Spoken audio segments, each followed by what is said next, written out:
And of course, the royal stamps were released, weren't they, for the Jubilee.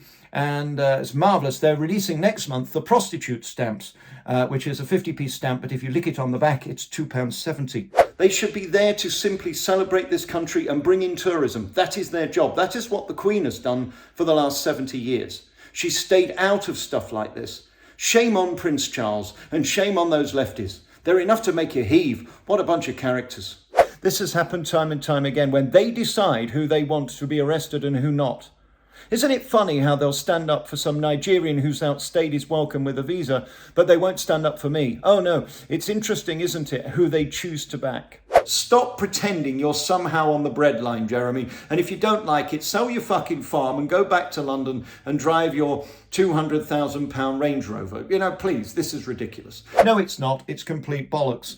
As is the notion of this picture released by Hooters. The big booby place where you go and look at Lady Jelly Wobblers. They're opening a new store. The first one was in Nottingham. It's the only one in the country. Now they're opening one in Manchester. Apparently you can look at their tits, but you can't look at their teeth. This is what we learn from 2022.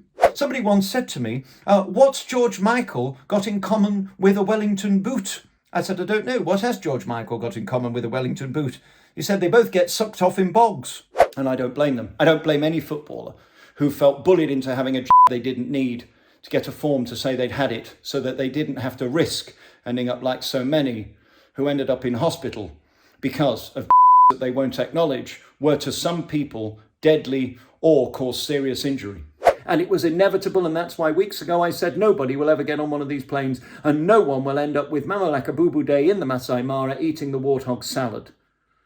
By the way, be very careful. They're deadly, those salads. There's all kinds of insects in the Masai Mara you need to be worried about.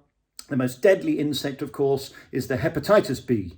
Yes, very, very second only to the bumblebee from Manchester Police who goes round in their panto uniform.